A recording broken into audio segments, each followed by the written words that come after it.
folks. You're traveling through the outer. Oh, sorry. Yeah, sit back and relax. Enjoy the show. That's right. Movies when folks, this is the Drake stream. Sometimes the Triple D, but it's got nothing to do with what you're thinking of. Get your minds out of the gutter. That's where my mind is. Yeah! Hey. I am Eric Tenkar, your bartender in the OSR. With me is Glenn Ullman Hi. Hallstrom. I am still in the Just like the uh, movies. blustery. Would that be a good word for it here? Oh yeah, it's frigid. It's the frigid Poconos. We got up here Wednesday, and Wednesday night it started to snow. Wow. Not a lot, but there were some whiteout conditions. We heard about it when we were on at breakfast. So I think it's like 20 degrees now. Yeah, that might be warm. It's very nice. Yeah, you know. Very nice. Let's all go to the lobby. Let's all go to the lobby. You talked about movies. Let's all go to the lobby and get something to eat. And you watch the little drink container start going to the lobby. Mm-hmm. You know what I'm doing right now? What? I'm fiddle farting around with the iPad you gave me. Good. Nice. See? Oh wait, whoa, Glenn, hold on a second. I want to. I'm big in that. Holy. Oh, okay. I thought you were doing. I thought that was. That's not Glen art, is it? No, that's the desktop. I made that. Oh, really? Yeah, I wanted a Rule Cyclopedia cover that looked like, the old Metzer stuff, since it was all Metzer stuff anyway. Nice.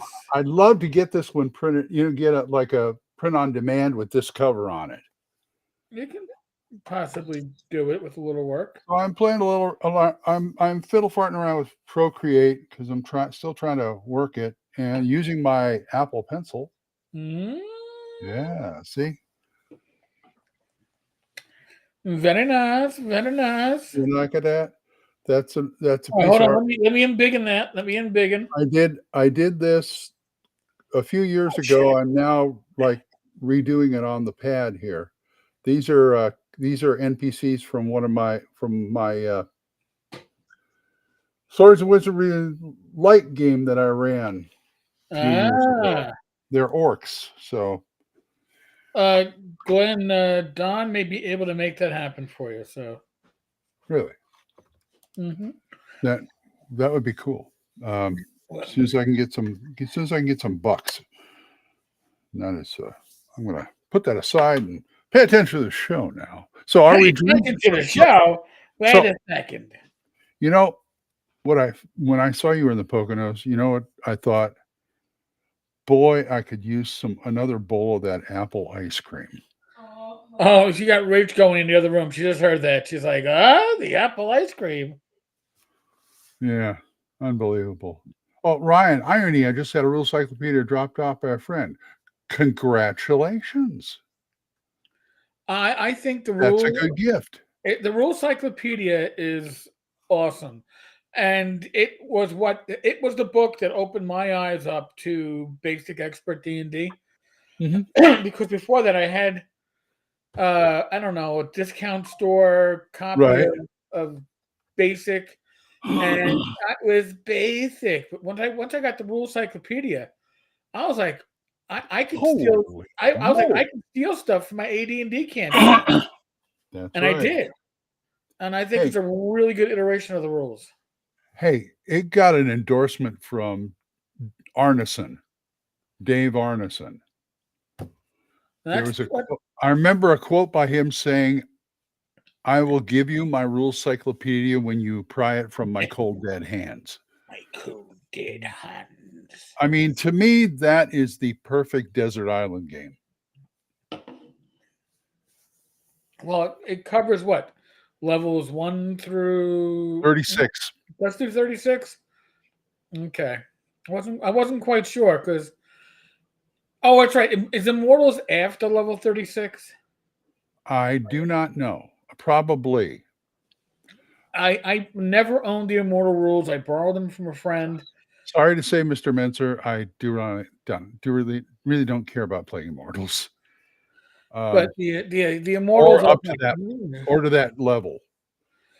Yeah, I mean, the D&D 1 to 36. Thank you, Ryan.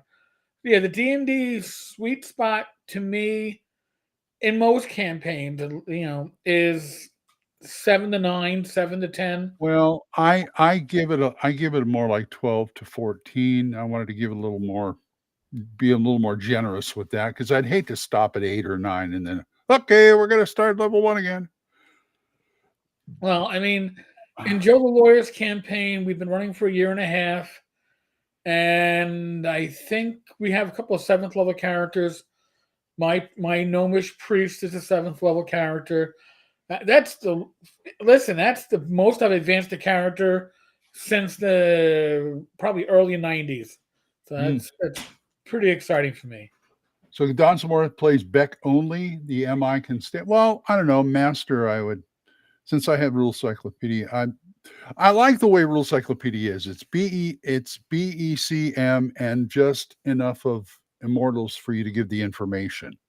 And that's all I need right there. As I tell people, I don't use Immortals because I bend it like Beckham. You bend them like Beckham? I bend it like Beckham, yeah. There you go. You can keep the Immortals. Thank you very much. Well, by the way, folks, I am drinking black raspberry sparkling ice. Caffeine. I am drinking nothing right now. I was, before the show, I was going to go get, I have some Arnold Palmer in the fridge, but I was going to pour myself a glass, but I forgot there was a show and fiddling around with this thing. I distracted you without even being there. I caused a distraction. That's okay. I had nothing on my mind anyway. No, I gotta. You know what I hate? This is what I like having my mustache. No, I love having my mustache, but if I don't trim it properly, I get that hair that keeps on tickling the nose. Oh, by the way, Becky ordered Domino's, so she may show up here and say, "Your garlic knots are here." Ooh. Garlic knots, nice. I've had mustaches. I've had beards. The thing I really hate about mustaches is the fact that when I drink a Coke, sometimes the hair gets caught into the can thing, and Glenn, I think your food is here. It's really not that cold up there. There's no wind. Yeah. Might be a nice night to go get a blanket and snuggle on the front porch and have a drink and a fire. Listen to this. Bring out the rum. We'll keep the live stream short. No. Well, no, we'll just keep going. There's plenty of evening and a lot of time for me to get snuggled, knockered. She wondered why I only buy the mini Cokes for her, because that's all she drinks. It makes great. It's easier to mix the drinks with the small ones. Yeah, what do we got? 48 degrees out right now, and it's going to stay around. We're averaging the 30s and 40s right now. Okay. It was 28 when I woke up this morning at 7:30. Oh, it was like 20 when we woke up here. Let me see what. Let me see what the temperature is right now. All right, I don't want the temperature for Queens. All right, so right now, Holy is 26. Going down to a low of 22. Oh, damn. That's at 6 a.m. It's going to be a cold day tomorrow. Yep. I think I have a wedding to go to tomorrow. One of my nieces, I think, is getting married. Why she chose December, I don't know. Rach and I chose early November. We got very lucky. Mm-hmm. Our Saturday was like 70-degree weather on the November 5th. Yeah, sunny. Well, we got October. Okay. So that's not bad. That's my parents. Yeah, Eureka Spring. We got married in Eureka Springs. Very pretty that time of year. Very pretty. No, pretty. That's nice. You know what?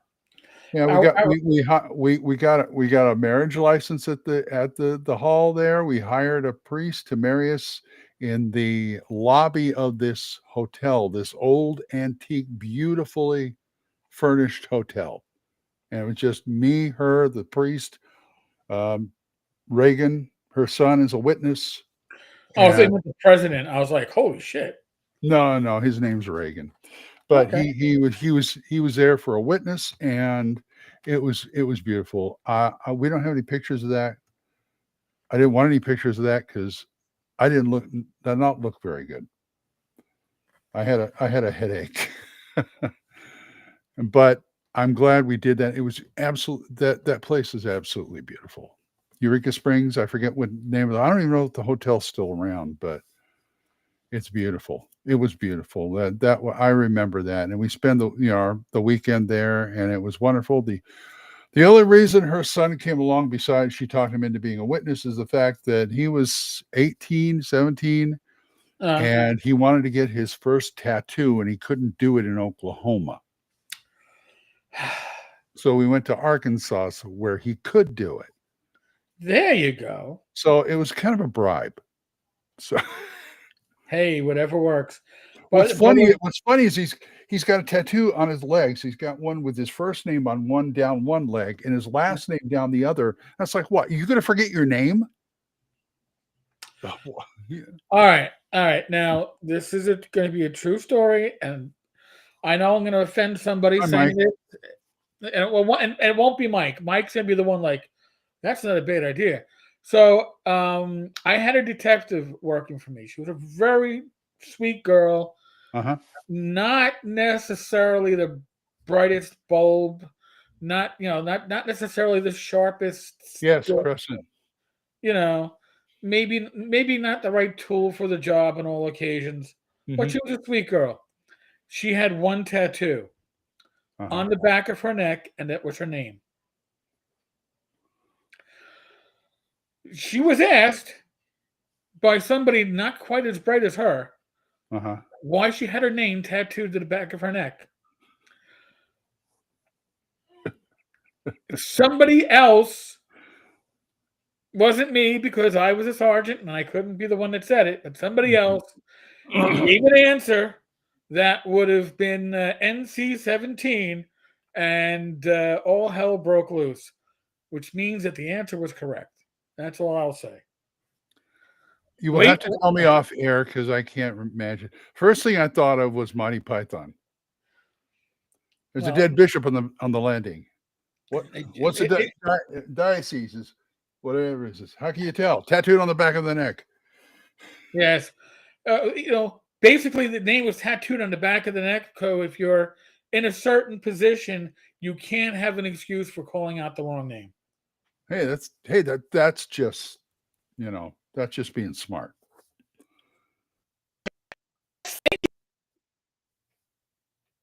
Yeah. You're freezing, sir. Am I freezing? All right, hold on. You're fine now. You're fine now. Oh yeah, no, I'm gonna move my phone to the window because I froze on Wednesday too. Did you? Hold on. Yeah. So if I can move my phone to the window, it goes from 2 bars to 3 bars, and then gotta have them bars. And maybe I won't freeze. Otherwise, I gotta blame Mike and say Mike is contagious. Mike has his name tattooed on several Nookie girls across the U.S. That must have been expensive, Mike. That's all I will say. and I'm not going to go with the obvious one. Are they the serving wenches? I'm not going to bring that one up. I'm just saying. I've heard a girl who had a tattoo on her stomach said "this end up." Oh, that's fucking funny. Yeah, that's funny. Don't explain these jokes to Mr. Gunn. He's probably too sober to understand them. So, Mr. Gunn, we'll test you at the end. Don't worry about it. We'll make sure you have some proper testing at the end. Mike, by the way, Mike, I'll be sending out your Apple Pencil Monday. Ooh. That's the one I bought that I found out I should have got the other one, so I got the other one and gave it to him. There you go. I mean, since we're trading off electronics between the three of us. One for you, one for you. I'm just trying actually, I was hoping to test out a new mic, but I haven't gotten a chance to do it yet. Well, he's here. Oh, no! One of these things, but not this one. They have one on Woot.com that's like $17. It's highly rated. Woot. I like the Woot. It's an Amazon company now. It used to be an independent company.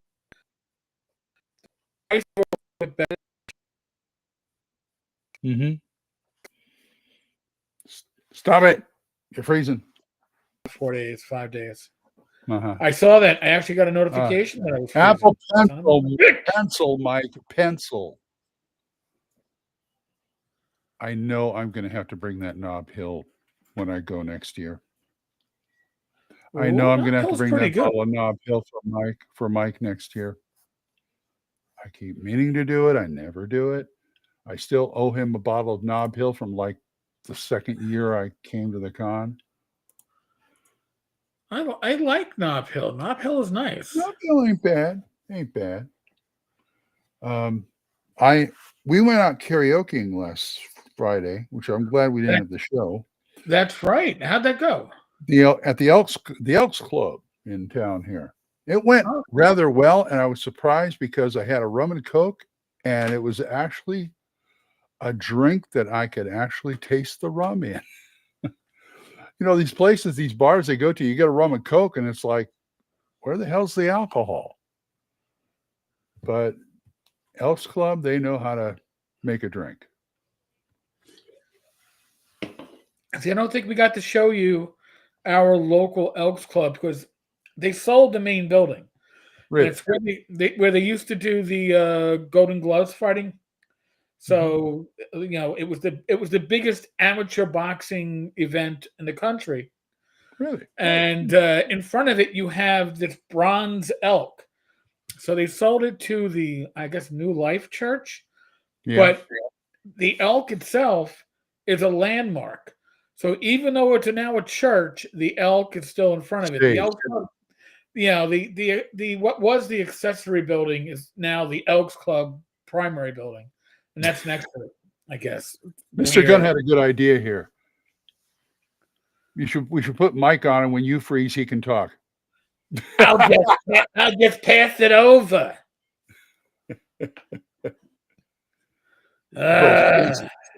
Same time. Not me. It wasn't me. I didn't mean. I want to freeze. I'll go outside. Well, if I want to freeze, I'll go.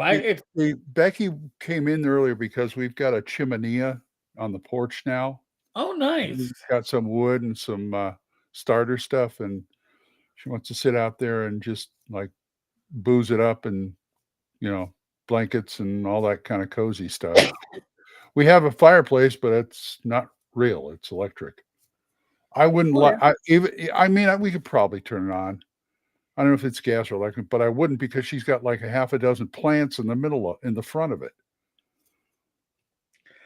Well, you can turn it on. Bonfire. You can just turn it on without the heat, right? If it's electric, you can just have the lights going. And I get you. Yeah, that's what my parents have going downstairs. It's like, okay. Mike says he will not be moving his account to Blue Sky. Okay. I thought of going on Blue Sky just to be a jerk, but I didn't really feel like being a jerk. So my mere existence on there, I felt was kind of jerkish. So, Mr. Gunn, next week should be a random party. Listen, no guarantees on Joe. Joe has had family stuff, and we're getting close to Christmas, so can't. Well, I can come. I'm going to say I'm going to say that now because Becky might say, "Oh, let's go to karaoke." Because they only do it on Fridays. So yeah, no, the karaoke goes first. Yeah. So North Texas and karaoke are made for each other. I don't know why anybody doesn't get that. I agree. Or at least I don't agree. Rachel agrees. Well, look this. They have karaoke there. They keep out the heavy metal music. Oh God. Hello, everybody. Next is Ozzy. I'm not going to say who I'm doing an impression of. It's a bad impression. Well, But person, hey, everybody. hey. But so by the way, Mike's announcement with Blue Sky.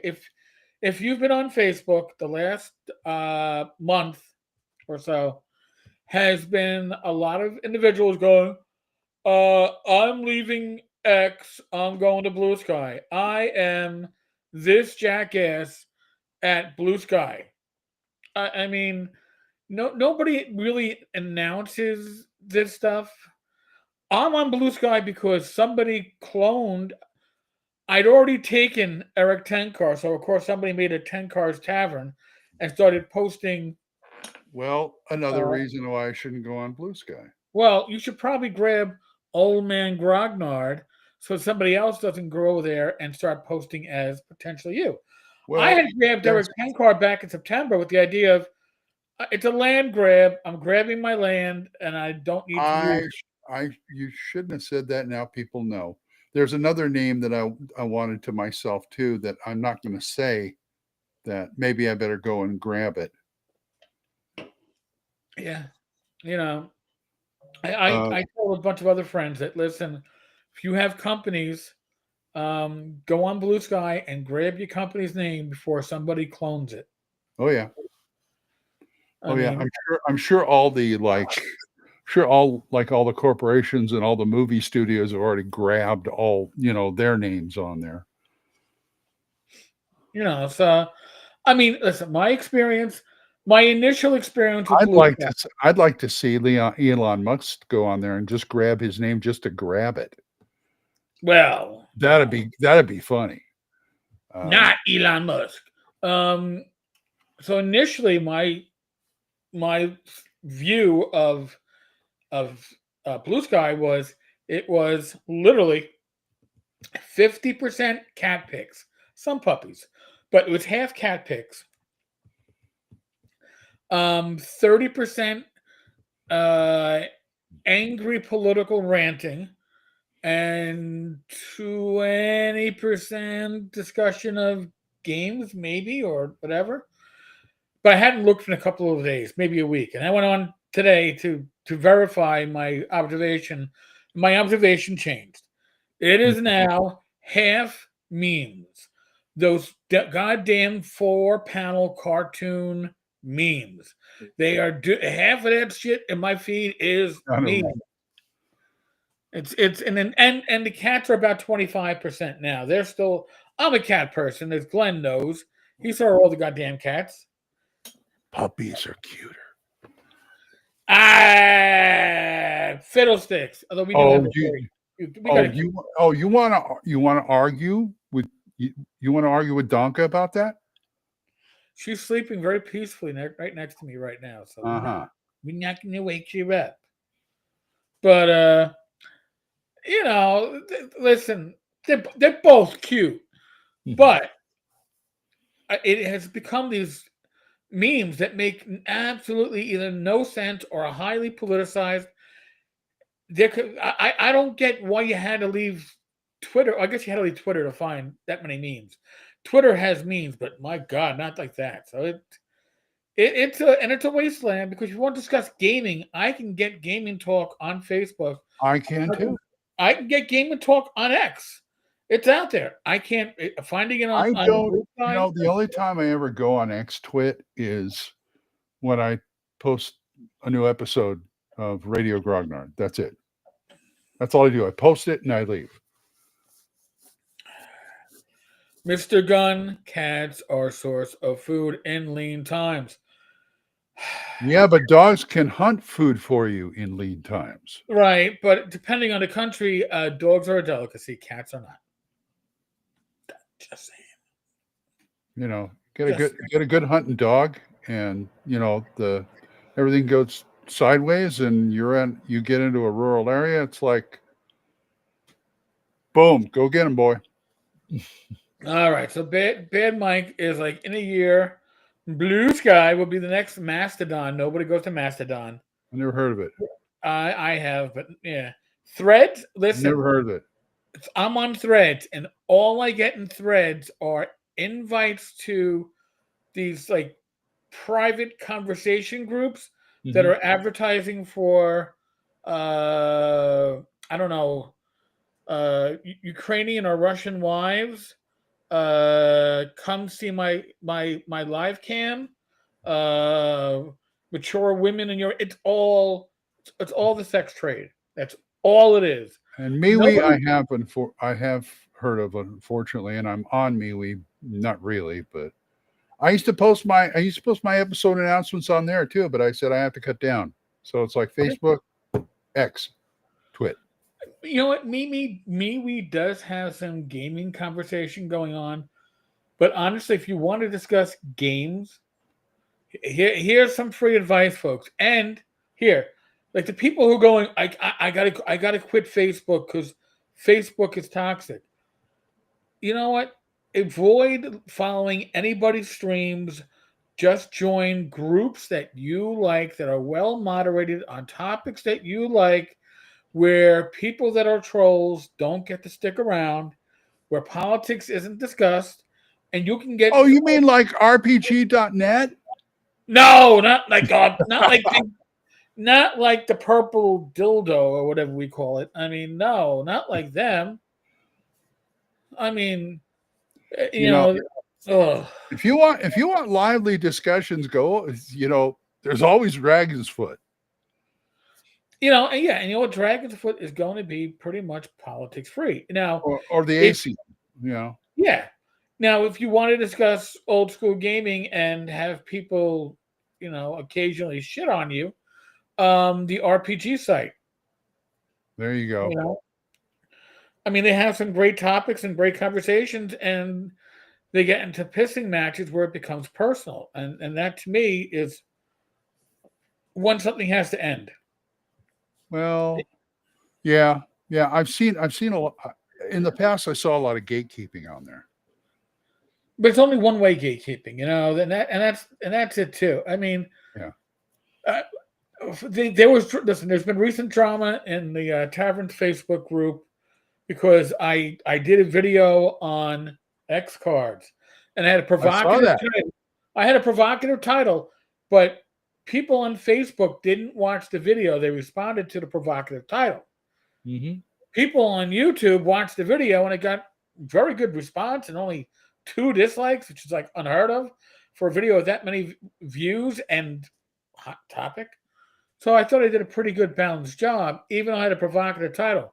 But on the Facebook, the conversation was getting very heated and people were lining up and taking sides. Mm-hmm. And after 3 days of this shit, I said, it's done. I'm closing the conversation down. And then I had 1 or 2 get pissy because they took it personal.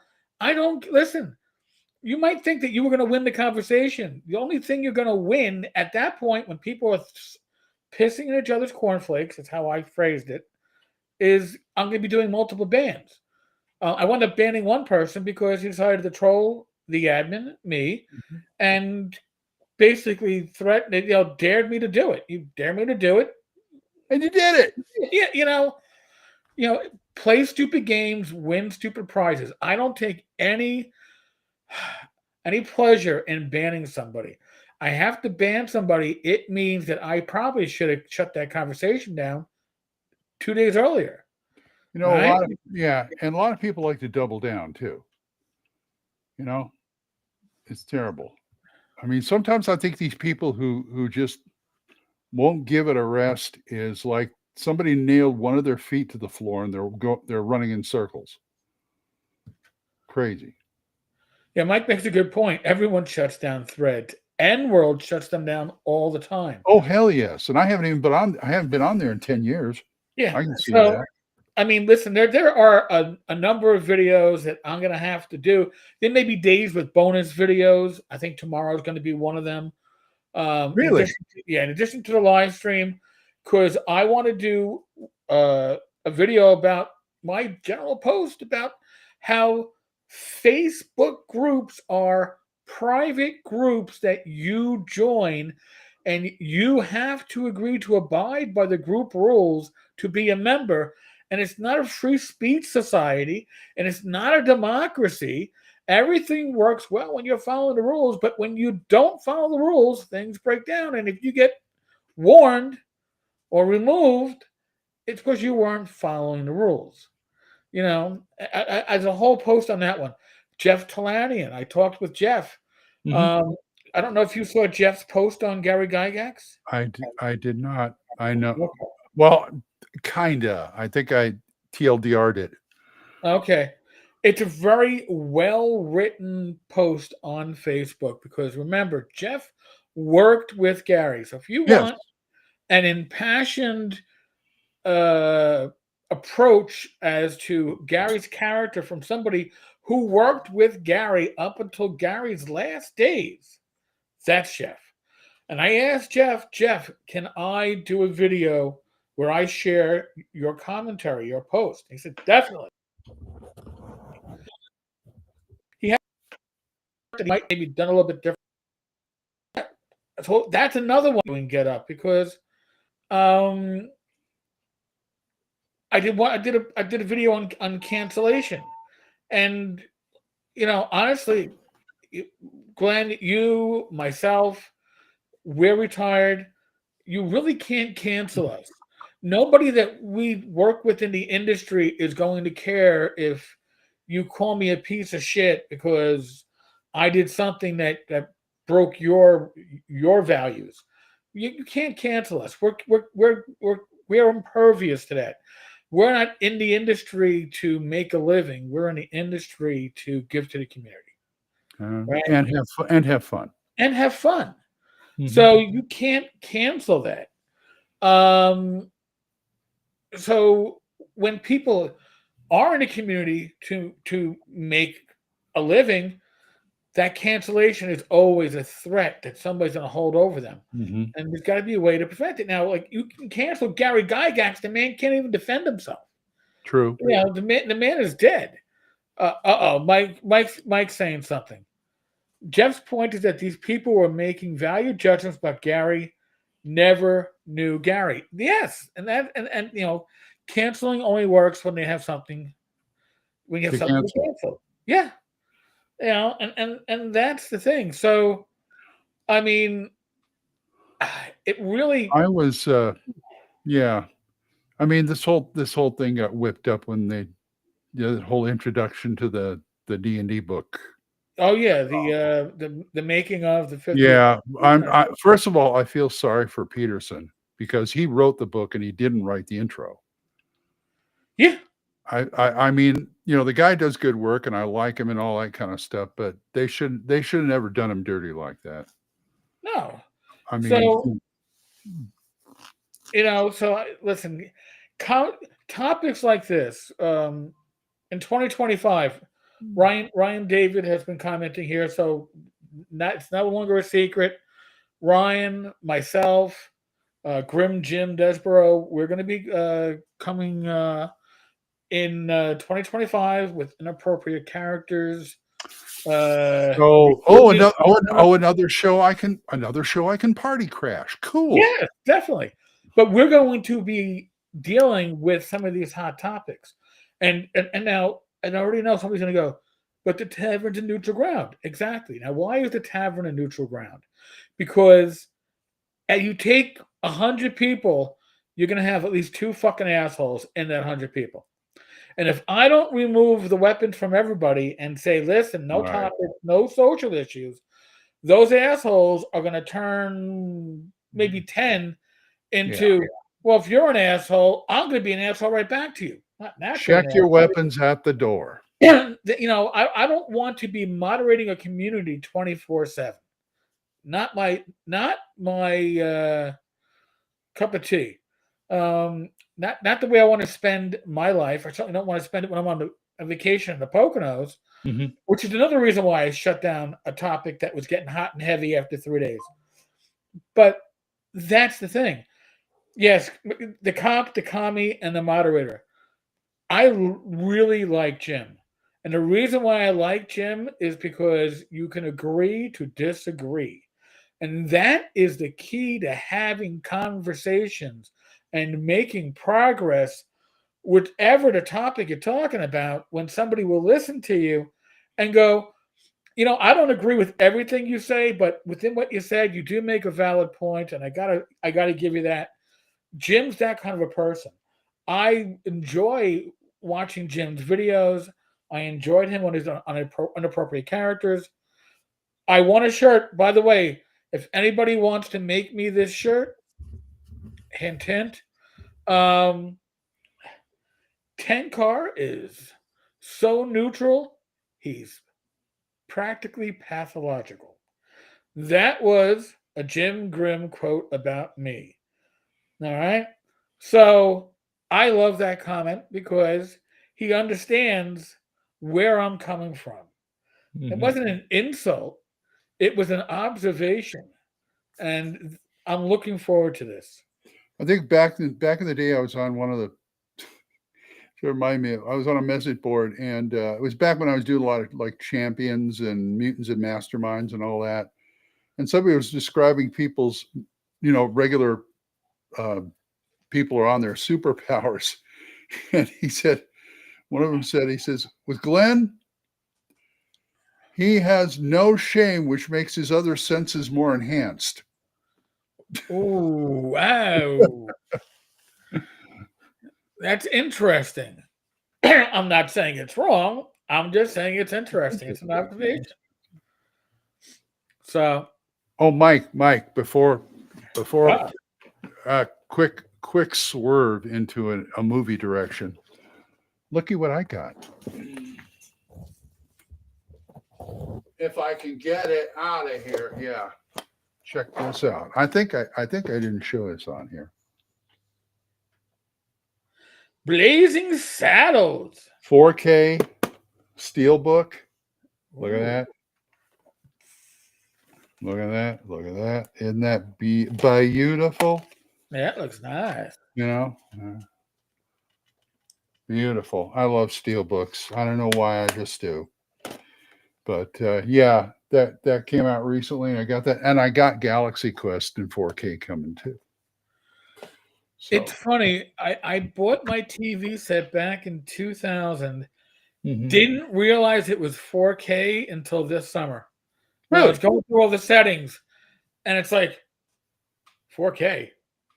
Now, well, if you'd have told me, I would have brought some 4K with me. That's okay, Glenn. But yeah, you need a 4K player for that. Then yeah. PS4. I think the PS4 is a 4K. I don't think it is. I'm not sure, but I'd have to check. You can get a decent. You can get a decent for like under $200. You can get a decent 4K Blu-ray player. Okay. Yeah. Panasonic has just brought out a one for like $178 on Amazon, and it's supposed to be really good. Anyway, but okay, back to what we were. Okay, back to gaming. So, what were we talking about? Oh yeah, people trying to shut us down. Doggone it, can't do it. We're too old. Yeah, god damn it. I have no more fucks to give. We are over the age of 60, and you can't do that to us. Well, I'm getting up. Roll with it. Roll with it. All right. Wait, that makes me look. Hey, listen, Glenn, it's bad enough. Oh my God. So 9 years ago, when my niece was 5, 6, I was at a Friendly's, and the waitress was very sweet, and she gave me a senior discount. As she should. And I looked at it, and Shannon was like, "Uncle, what's wrong?" I go, "I just got a senior discount." She's like, "Is that a good thing?" I'm like, "I don't know." And she's like, "Well, why don't you know?" I go, she's like, "You're saving money, right?" I'm like, "Yeah, but it means that she thinks I'm in my 60s. Like, Becky used to get bent out of shape, but after a while, a couple of years later, it's like she's fine with it. you know, I mean, we're used to doing stuff like splitting dinners anyway because not the money, just we can't eat very as much as we used to. Yeah, I got stomach troubles. She gets stomach troubles. You know, you get that stomach surgery and it can really mess you up. Oh, I'm sure. Yeah. Plus being older and diabetic and no pancreas and all that. Just kind of, you know, I've lost my joy of food. I feel like I've lost part of myself because I really used to love food. Damn. I mean, did you know Yeah. that way back in my 20s, mid 20s, maybe going into my early 30s, I could eat for breakfast 5 egg McMuffins I probably could have come close and to a that. Coke. And it went to 4, 3. Now I can't even get through one. So anyway, just thought I'd throw that out there. Just thought I'd throw that out there. So next time we have a game and you want to give me munchies, be careful. Don't give him 5 egg McMuffins. Egg McMuffins. But I mean, you know, going to dinner and having something and eating 2 bites and saying I'm done, you know, that kind of Gets old. Well, you saw it. That's okay. You know, did you notice while I was there in the Poconos, my breakfast every morning got smaller and smaller and smaller. And finally, I was just eating toast. Yeah, no, I noticed that. Well, we went back to the Ridge on Wednesday, and you know how big those servings are. So yeah, we had our dinner. We had leftovers last night, and we still have Rachel's leftovers for another dinner for us. So we're going to get 3 meals out of one visit to the Ridge. That is scary shit. Oh, by the way, I want to make a quick announcement. So tomorrow night, Gamers Health is going to be not Gamers Health. Topic is going to be truth and consequences. When is it ever? Oh, well, I'm just saying, for those watching this live stream, gonna be Gamers Health will return Sunday. We're bouncing it a day for a special presentation of not Gamers Health, Truth and Consequences. If you want to know more, you can PM me, those that know what to do. Otherwise, be surprised tomorrow. It should be a good one. It'd be more fun if you did Truth or Dare. No, Truth and Consequences. Not Truth or Consequences. Truth and Consequences. But it should be, it'll be a blast. It'll be fun. Oh yes, I imagine. So I imagine you madman, you. Oh, but who let Ty in? I don't know. I don't know. We allow lawyers into this live stream, Glenn? In case we get sued. Oh, all right. Oh, damn! I should have thought about that about 2 years ago. Damn, you know, a little late. Good thing you can't copyright mechanics. If we misquoted them, somebody could sue us. Oh no! How bad would that be? There are 5 saving throws in First Edition AD&D, not 4. I demand a retraction. Foogly says it would be more fun if we channeled Bob Barker. Mm-hmm. Come on down! You're the next contestant on The Price is Right. I guess so. Can you get closest to the price without going over? But you got to do Bob Barker or who's the current host? Oh, Drew Carey. Drew Carey. I don't like Drew Carey, so I guess that's why I couldn't. I'm kind of meh about him now. Yeah, his time is. Maybe that's why he's hosting that, because his time has passed. Yeah, well, at least he got a steady gig.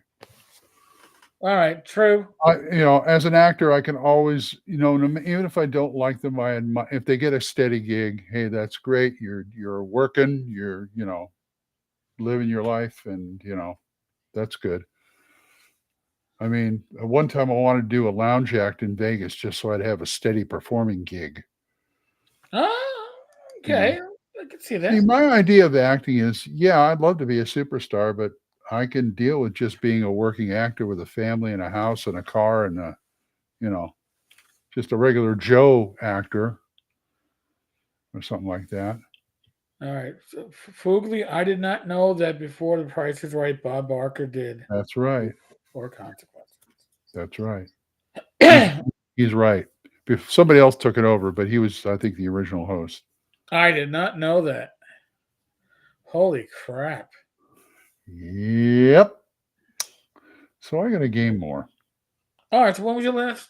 I got to game it all. My last game was your guys in Really? in Long Island. Yeah. Oh, okay. Yeah. Our Monday game is on hiatus. Although Carlos thinks he's going to be running something for us in the near future, Braden's game just sort of kind of fizzled out because things happened. I left for a while to go to see you guys, and other people had. It's the holidays, man. You know. I know. That always happened to me. That would always happen during the holidays. It's like, after October to the first of the year, nothing. Yeah. I mean, we're gonna have our next session is scheduled for Tuesday, but it's going to be I don't know, like a table clear. We've been gaming for a year and a half, and I think we're trying to reassess the expectations, not just of the group as players, but the GM. It's like, what are we all trying to get out of it? I think Joe is trying to have an epic story, and I think most of us are kind of like, we just want to kill shit and take their stuff. Nothing wrong with that. There's a little difference in expectation, and I think we're going to have to drill down into it. I mean, Joe does a great job setting the table, and he does a great thing with like deep background. My problem is, and I said this, after chemo, my ability to focus on deep background, not so much. I've read, I think, 0 novels in the last 15 years. So What can I say? I used to read a novel a week minimum. Really? So, wow. Yeah. Oh, and there's certain authors like Terry Pratchett. I could read his stuff in like 2 days, and I'd be done. I wouldn't be watching TV. I wouldn't be playing computer games. I'm such a slow reader. I'm surprised I can read game books. Well, game books I hop around in. I don't read game books front to back anymore. I haven't done that. Here's something that I tell people all the time. They're always saying, "Oh, that's a lot of rules. That's a big book." And I said, "It's a reference book. These are reference books. If the library would have them, they put it in the reference section. So they're not meant to be read back to front." You know what I'm saying? And I'm talking about the old stuff like 1E and Basic. 2E, I know Wizards would love you to take 5E and read it back to front all the time, but people aren't going to do that. No. Not at all. Yeah. Not at all. So that's pretty much where I stand on that. They're reference books, use them as such. I know where to. I did an old man grognard or a radio grognard on this about how to look at a game book, a game book, and tell if you want to play it or not. And just first of all, I said, look at the back of the book. If there's a character sheet, look at the character sheet. That'll tell you a lot. Yeah. About the game. You do the character sheet, and then what did I go over? I said you look at character creation, you look at combat, miscellaneous things like movement, look at the monsters, and or if they have a magic system or anything equivalent, like say superpowers or sci-fi stuff. The equipment, treasure. That's the stuff you look at. I just go boom, boom, boom, boom, boom. Okay, yeah, this has got some possibilities, and especially pay attention to the mechanics of things like combat. If you can get to me, if you can get the combat down, you're halfway home. And that's how I do it now. What's the name of that game, that German role playing game, the something eye?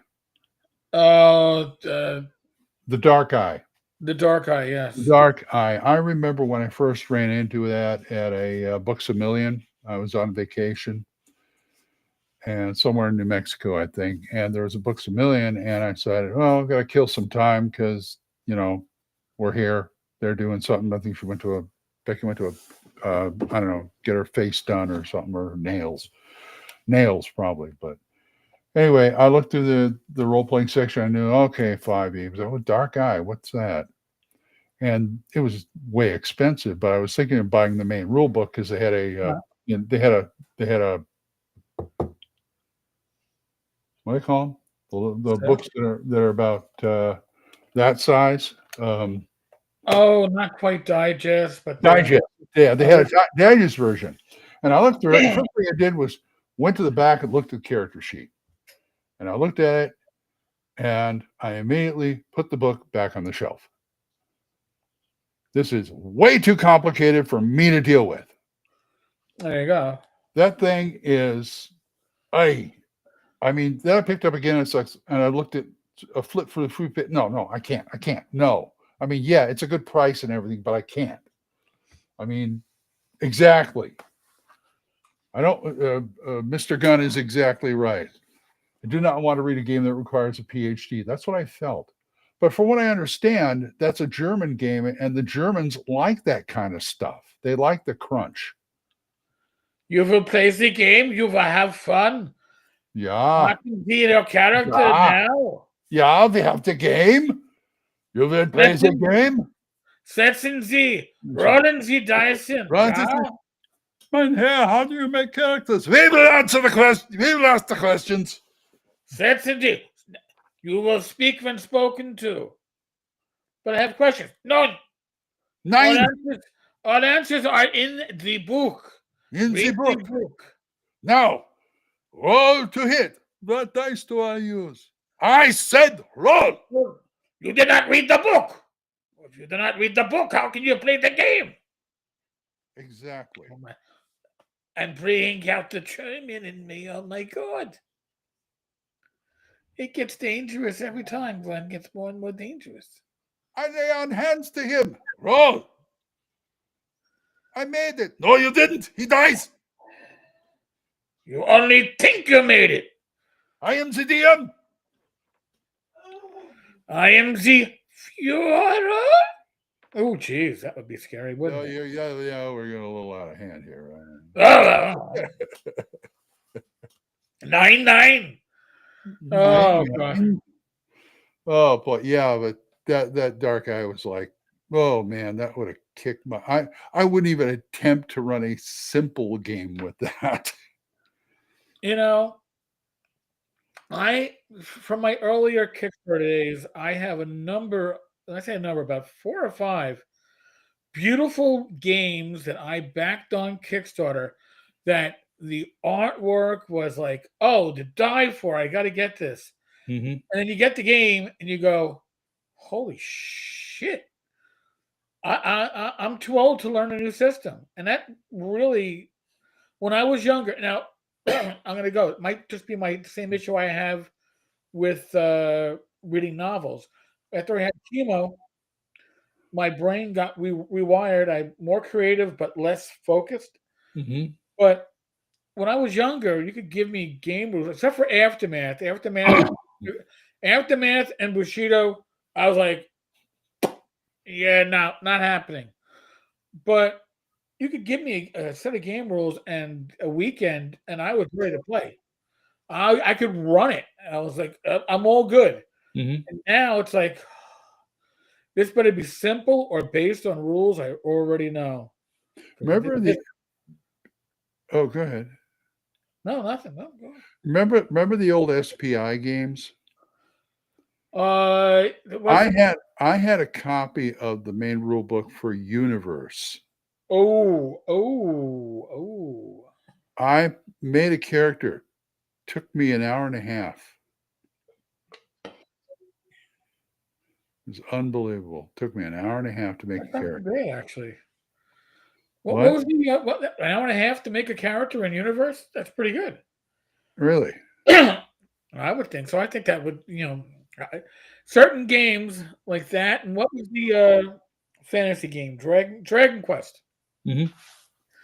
You can make if you're doing a group for Dragon Quest, you're just setting aside a game session to design your character. Yeah, you have 2 session zeros, one to design the characters and 2 to actually do the session 0. Yeah, we got to get to the session 0 to get session 0. This is session 0. 0.5. Well, because it is as an SPI game, well, session 0.5 goes to session 1.0.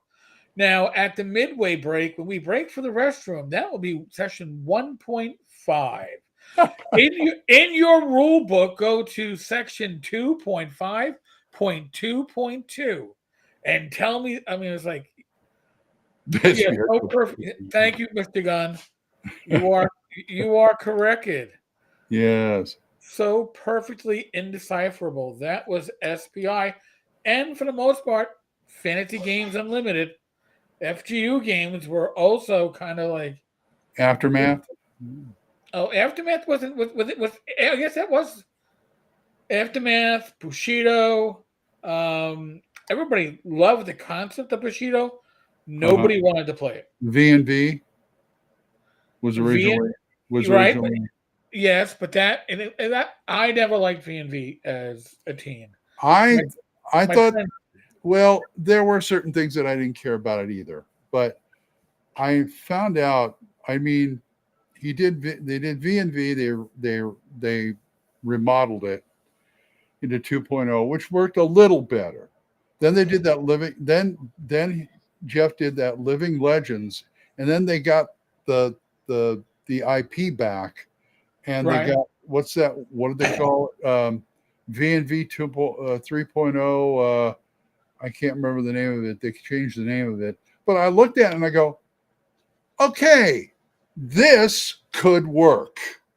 This is playable? Okay. This could be playable, depending on how you wanted to play it. You could play it the old V&V way, or you can play it where they had, point allocation and other. They gave you the option. They gave you more options on how to do it. And it's like the more options looked better than the original.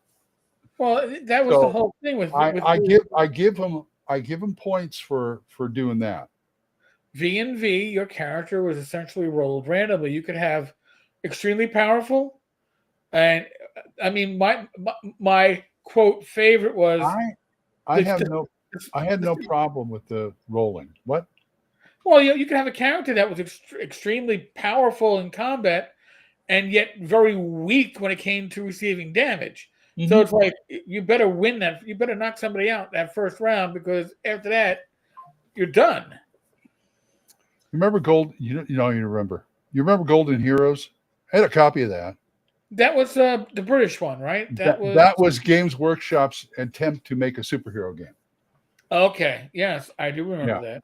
And I had the box set, and I never played it, but I used it to make Champions characters. I would make them and then translate it over to the hero system. Really? And it worked out. Yeah, I got like 2 or 3 pretty good characters out of it. And it sort of followed along the V&V type of thing. Rolling up stuff. Right. I mean, by the time I'm in my age now, I don't mind rolling up superheroes. I mean, I played Guardians. That was fun. Of course, Face Rip Marvel Superheroes is great too. And you get to roll up stuff there too. Right. I remember Golden Heroes was like you roll stuff up, and then you sit down with the GM and start negotiating, basically, to get a well-rounded hero. And it's like, okay, okay. I can deal with that, which made it easier for me to come up with champions characters for it, because you're basically dealing with a bunch of powers and stuff, and you're just like, weeding out or Right. leaving around or saying this power would work better with this set of powers type of thing. Anyway, No. Casanova Frankenstein. God, I haven't heard that name in a long time. I remember that movie. That was Mystery Men. Yeah. Well, did You're freezing again. Mayfair DC Heroes it's being am I better now? Yeah, I heard about Okay. Yeah. I heard about that. I was surprised. I owned it. I kind of liked it, but I couldn't get my friends to play it. They all wanted to play Marvels. Yeah. Same here. Same here. I like the system, although I do have a copy of Blood of Heroes up there. So I've also got the Face Rip Opedia. And was it, something fantasy, pure fantasy, where they did adapt it to fantasy. It's the same one. It's the same Marvel Face Rip, one chart. It's just they had to rename stuff because of IP. Had to rename some of the stuff on the charts. But I've got Blood of Heroes. Okay. And I never played it, but I like the concept of DC, of what they came up with DC Heroes, the way the algorithm worked, because it made it easier to do different powers of heroes in the same team, if you know what I mean. Yeah, fair enough. That makes a lot of sense, actually. Yeah. Guardians is fun, believe it or not. That's a Night Owl Workshop game. Okay, so that works off like an OSR version of. It's the whole what if Gary and Dave did a superhero game with original D&D. Okay. It works. All their games work in that premise, and they're great. I mean, my favorite is still Freebooters, but they're all good.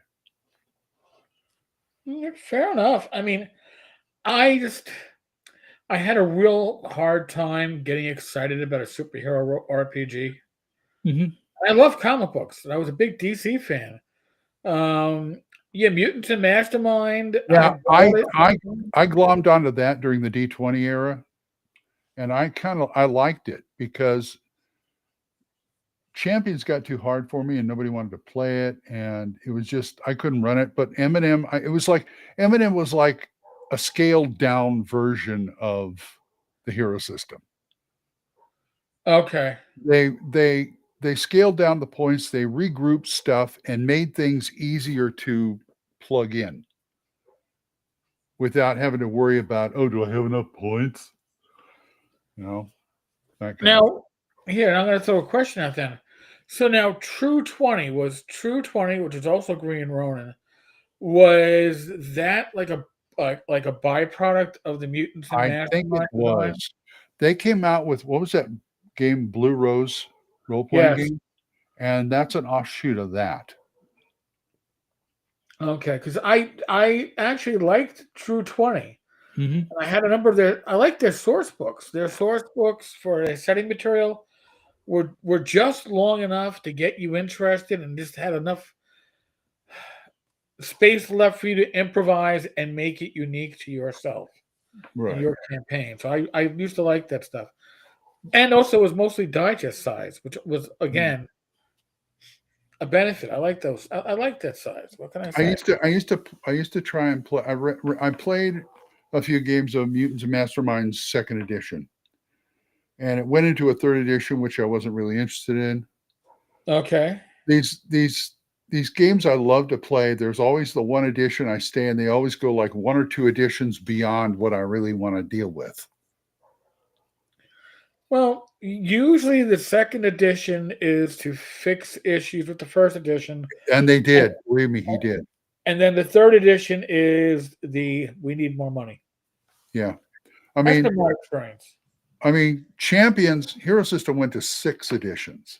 I stopped at number 4, the Big Blue Book, because that was my favorite, and Yeah, I knew how to play it.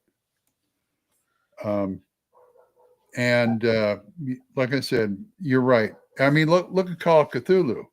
I was up to 5th edition. I was happy, and then they did the 6th, where they were changing stuff. It's like, as far as I'm concerned, all games need to be backwards compatible. Well, I got to give GURPS credit. They've had 4 editions. Now, I have 1985 was Man to Man, which I have. That's just a combat. I remember that. And then the Orc Slayer was the one adventure for it. I have that too. 1986 was 1st and 2nd edition of GURPS. I've got the box set from 86. I've got the 2 books. Sure. I'm not sure if it's the 1st or the 2nd. And then in 88, they went to 3rd edition, and I have a lot of 3rd edition stuff. 2004 was 4th edition, and that's the last edition. So they've gone 20 years. That was the 2 hardbacks, right? I think so. Yeah, that's what I have. They haven't updated it since then. Like, I had so much stuff for GURPS 3rd edition because the Conan stuff was on the GURPS 3rd edition, and Cyberpunk, and I believe even the what do you call it? The Vampire the Masquerade, and Mage conversion books. And then they did Traveler. Oh yeah, they got the I got a lot of that stuff. Holy shit. I have a few. I still have a few of their supplement. I have the main books in storage, but I have the couple of stuff. I have GURPS Goblins. You know, the GURPS supplementary material is priceless. Yeah, my favorite is GURPS Atomic Horror. That one is very good. I love that one. I used to have, and I had it autographed by the guy who wrote it. He used to have GURPS The Prisoner. I didn't have that one, really. And Larry DiTillo wrote that, and he signed it for me at one of the conventions in California. I don't know where it went to, but I read through it and I saw, this is so great. This is so great. I'll never run it. I cannot see the premise of The Prisoner as a role-playing game. I just couldn't see it. It's such a good series, but it's such a finite series too to me. Yeah, and how do you have a whole group playing it? I mean, maybe 1 or 2 characters, but beyond that, I mean, that's worse than Gangbuster. I mean, that's worse trying to run it than Gangbusters, and I have trouble with Gangbusters. But you run it so well. I try. I think I've just about got down the way I want to run it. Just about. So. Yeah, and then I've still got Toon, Steve Jackson's Toon. Oh yeah, Toon and Toon 2. Yeah, and Doc, who comes on here, used to come on here all the time. He wrote like their supplements, like 4 of them. And let's see. The Palladium stuff. I got rid of all my Palladium fantasy stuff. I know Palladium is like one of 2 things: Riffs or Robotech. Used to be anyway. Oh, but I love Palladium Fantasy. I got a signed copy by Kevin. My Rift is also signed by Kevin, but I also got rid of Heroes Unlimited. But the only ones I kept was all the Teenage Mutant Ninja Turtle stuff. Because I like Ninja Turtles. And those are the ones that are probably valuable. They're out of print. Mm-hmm. Yeah. I remember I found a copy for myself. Mm-hmm. I forget which printing. It was a later printing, but I found an earlier printing that I gave to Matt.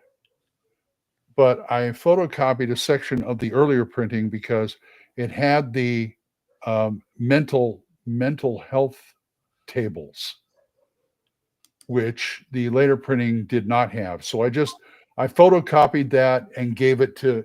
I kept mine and gave it the earlier one to him. He loves that game. Well, and go ahead. For something like if you're playing an earlier edition of Gamma World, that's a great book to have. If you're doing like gamma radiated animals and stuff. Oh God, yeah. What I always, and I probably should do a video on this. I think that the Palladium alignment system is the best alignment system for understanding what the alignments are. Well, they did a good. They did a really good explanation. job. Yeah, scrupulous good. It's like, all right, I understand Yeah. that. I thought it was funny. I thought it funny. Yeah, when they say like selfish, there is no neutral. It's selfish. Yeah. Yeah. But that makes sense. That makes sense. That was Ninjas and Super Spies, Jensen. Ninjas and Super Spies. What was it? Beyond the Supernatural, their horror game. Oh God, yeah. Remember that? Had that. Mechanoids. Mechanoids. That was one of their earlier stuff. I had the Mechanoids and Let's go even far afield. Chill. I've still got a box set of Chill, plus I have Crypt World from Tim. Chill, Time Master. I still have my Time Master. Sandman. Sandman. Oh God. I still got my Sandman. Okay, the game gives me a headache. You're gonna get $10,000 if you. And the one you can't find anymore, Star Ace, their sci-fi box set. Oh, you can't find that one. Star Ace. Well, from what I understand, that's the one game that it's hard to get the right trying to get the rights to. Because I remember, Star Ace. So go ahead. Was it Goblinoid who did reprinted Time Master and Sandman? Yes. They tried to get Star Ace, but I think he had trouble getting it. Well, and so it's out of print. Long time. Star Ace. I ran session 1, and it was interesting that you could destroy somebody's fighter in space, and the character could still live and just float in space. And when that was the result, my players were like, "Okay, we're done. Can we play something different?" And they didn't like the charts. It's got one of those charts like Marvel superheroes did. Oh yeah, all their games had the single chart. Chill did too. Yep, they all the same. Yeah, what I thought Star Ace was cool. The thing I thought was cool about Star Ace is you can play a spacefaring polar bear. I thought that was kind of cool. So, man, we are reminiscing about it. Oh, so Bad Mike just said that Kelsey will be a special guest at Page 2025. That's cool. See, Mike, you were supposed to bring her on as a guest and convince. Now it could be my job to negotiate that in person at Page. Right. You bastard. What? Gosh darn it. Yeah, darn it. Can't take you anywhere, Mike. I can't take you anywhere. That's why I got Glenn. In the Tenkar's Tavern universe, I back cleanup. There you go. They discuss all the good stuff, and then they leave me with whatever. Right. Whatever's left. I do the utility infielder. I pitch once in a while. Oh, and I manage. That's so back when players were managers, I'm the manager. I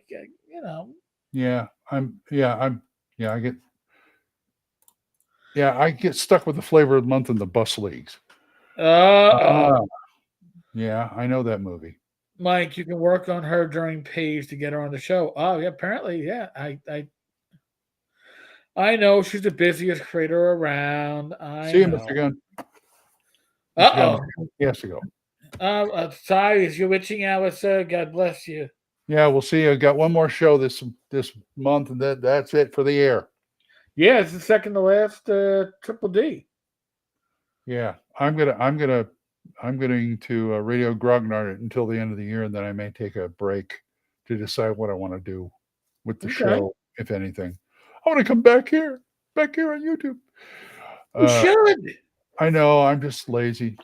I mean, I've got some ideas. Like I said, I started Radio Grognard just to keep, at the time, Thaco's Hammer was not happening, and everything else I got booted off of Saber Die, and it's like, well, I got to do something to keep my hand in. And so I started doing that. And now I have you. And now I'm stuck with you. Are you stuck with me, Clint? I'm so sorry that you're stuck. That's No, I'm okay. not sorry you're stuck with me. Gosh That's darn it. okay. That's okay. That is. I'm fine here. I mean, for a guy who doesn't know anything, for a guy who has nothing on the brain, I'm doing all right. You're doing fine. By the way, Mr. Gunn, I know you announced that you leave. Are you going to Blue Sky, by the way, Mr. Gunn? Are you going to Blue Sky? Is Yeah, that he's the going to get my announcement? name. Is they going to Blue Sky to the old man Grognard? Mike says you're young. I better be. When you're young at heart. And hat. Hot. I thought hat. No, that's up north. Yeah, that's more like upstate Boston. New York. That's Boston. It's a Boston. Yeah. I sound like Peter Griffin. Great. Oh, you did that pretty well. Why, thank you. I know all my friends. They always prided themselves on their Homer Simpson. And they said mine sucked. I said, yeah, but I do a hell of a Hank Hill. So There you go. what can I say? I can't do those non-celebrity voices. Bubba, you're supposed to roll these dice here. Oh, see, we need to do an animated version of like a 2-minute like animated with voices from you. Yes, I can do some voices, but they won't be actual voices. I know, but it's they're not going to be critical role No, worthy voices. I mean, those people are voice actors. Ooh, I'm so jealous. Anyway, they're voice actors. They got voices that they act. technically, so am I. I just don't do it anyway. Look, let's stop. This is turning into my therapy session. So let's talk gaming. Oh well, I'll be like Mike. So what about those Dallas Cowboys? No, we're not going to talk football. It's too depressing. On that too. Yeah, too depressing a season. It's like I can't even get a winning team in fantasy football. I'm in a fantasy football league with Mike and Greg Gillespie and a few others, and I've scored the third most points, but I still have a losing record because my matchups have generally sucked, and I blame Mike because he's the league commissioner and he did it to me. Ooh, quite an accusation. Them fighting words. Them fighting words. Yeah. How about them Jets, dude? God, you know what we're gonna do next year? We're gonna get Joe Namath to come back and sign up as quarterback. Just saying. Just saying. And then Vinny Testaverde will be the backup because we need to get two people that are playing handicapped just to make sure the Jets can get a 0-17 record. How many games are out now? Wow. Yeah. Wow. Yeah, I know. I'm playing Mike this week in football. I'm gonna have to go out there and make sure my some teams injure some of his players in the first quarter. That was like me last year. It's like, hey, I think I'll take Rodgers as my starting quarterback. He'll have oh shit. He had a very short season. Alrighty then. Well, there goes my idea. You guys are good. And remember, so when do we start making fun of people who do fantasy football? Listen, I do it just so I can beat Greg Gillespie by 1/10 of a point last week. And he's like, I lost by 1/10 of a point. I'm like, yeah, that's the story of my life most weeks. So it's like, yeah, okay, at least I won one of those. Well, hey, they make fun with us playing D&D, Yeah, well, it's a group of football. The same thing. It's a group of D&D players. Mm-hmm. So yes, Okay. yeah. Last season, Rogers had a 4-play season, Okay. and I don't mean in a sexual manner. I'm just saying. Never thought that. It never crossed my mind. Hike out for the season. Listen, Mike, stop stirring the shit. That's what he's there for. Yeah, Rogers is not. Rogers is going to be on ESPN or something like that. He'll be hosting. Although maybe he's too toxic. I don't know. But if he plays next year, Who knows? Who knows? I don't know. Ba-dum. Boop. So, but anyway, role playing. We're role playing. So no other pots to stir this week, huh? you know what? I the X-Card did the canceled. Not a bad episode. Which one? The canceled one or the X? Yeah. I don't even deal with X cards. So they put that in the DMG? Kind of. Yeah, there's a part in the DMG which talks about it. Listen, when it comes down to my gaming, take the X card part out of it. Uh-huh. When I'm running a game, I am running a game for hopefully compatible people to sit down for 3 to 4 hours, physically or virtually, and escape in a world of fantasy and to leave their real world issues behind. It's not there to work out their real world issues. I'm not saying that gaming can't be used for therapy, but if it's going to be used for therapy, it should be used with a therapist, a professional, where everybody knows that that's what the point of the session is.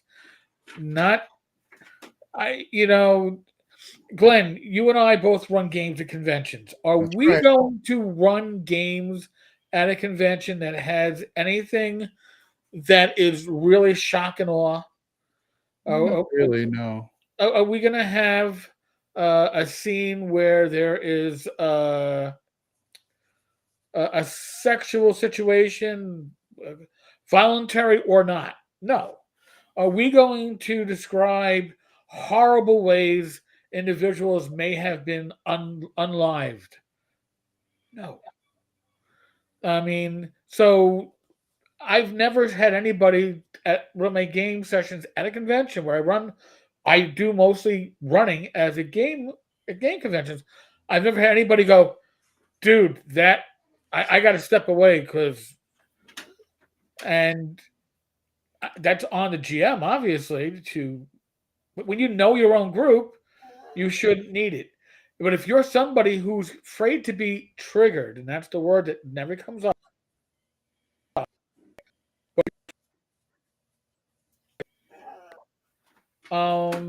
maybe you should, as opposed to playing with people who are potentially going to trigger you. That's true. Yeah, I will retort that in a moment. I have to step away.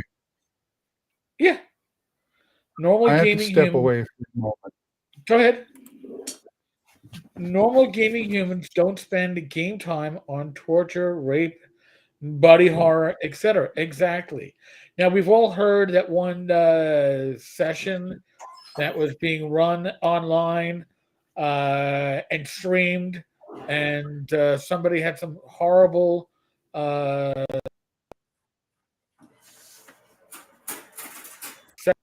no-nos happening to dude, that's a DM that should be drawn and quartered. Okay, you don't do that to your players. That's not an X card situation. That's an asshole situation. All right, that's seriously what that is. Yes. Okay. Sorry. Yeah.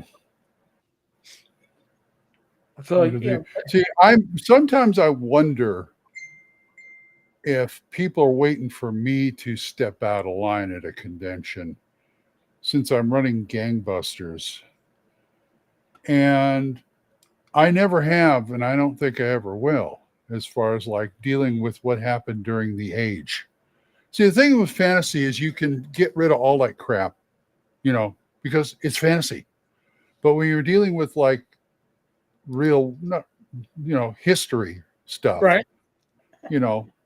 I never had to worry about offending anybody the way I play the game because I just don't deal with that kind of stuff. Exactly. I think, people have had that problem since Call of Cthulhu. Mike has a hot take. Oh, yeah? Hang on. Go ahead. So Mike is going to come in. All right. Mike, you have an invite. Bring him on. Bring him on. I just heard my wife in the other room going, this live stream's never going to end. Oh, it's going to be fun. It's going to be fun. Come on. Let's go. Let's go. I'm ready for you. I'm ready for you. Rach, I'm married to a woman with eagle ears. Trust me, I can hear. All right, come on. I'm ready for you, Bottolato. Come on. That's a lot of bottle. I'll try the. That's a lot. If I have an issue, I'm going to switch to the other headphones. But on the X card, by the way, I really liked your. I thought it was really good because I guess my issue with it is that in a world gaming and not cool enough or just not plugged in enough. But as I said in the statement, I detail about stuff like torture and sexual assault and body horror, extreme subjects. Now, I understand this for the say conventions or when you don't know the other people there, right? And so you just know that Mary cannot fighters to the point where she will cry herself to sleep if there's a to the extreme that she can't even be in the same building. And so when you say a horror 500 day, she freaks out so bad that she can't even play anymore. So she understand. But again, if the picture is called a Tigers, Mary should probably stay. So, but I understand. But I don't have those kind of games. I don't know anybody that runs those games, and I watched James Raggy run 3 games in 2 years in Texas, and we're talking about the creator of Lemon. It was a little R, but it wasn't hard R. It wasn't even Texas Chainsaw Massacre R. Some scary monsters, some whatever. And so I just don't play except that weird guy in England who thought sexual assault was which was just stupid. That's just stupidity. That doesn't need an X card. That needs more because you're too stupid to even. Yeah, that's a stupid thing. My point is, I just don't see the use of it in most. Maybe games out there need an X card. Maybe I don't even think of that much. I don't even know.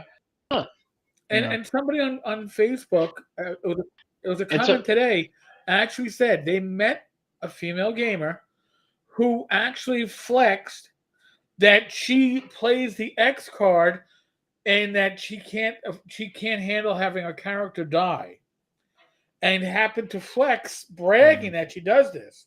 Oh my god! So she was uninvited from the game. It's another problem I have is that it becomes, and I see people using it in games and conventions. It becomes a look at me. Yeah. The hallway, and there's because you are not supposed to ask them. Right. They do the X card. You change what it is. You go into detail to tell you that she arachnophobia because when she was a kid, she was locked in a closet, and the spiders in the closet. She can't deal with it. She doesn't have to say anything. She just has to say, "I'm Xing the spiders." But the problem is, you get, as we all know, the rules for the majority of people have no people that park in spaces. Is why you have to get penalties space Right. market, right? 90% of humanity is not market spot. It's Right. the dumbass 10%. They're 5 million, man. No biggie. Leave my kid in the car for half an hour. Yeah. I'll let my kid Yeah. shopping. I'll roll the windows down. That's fine.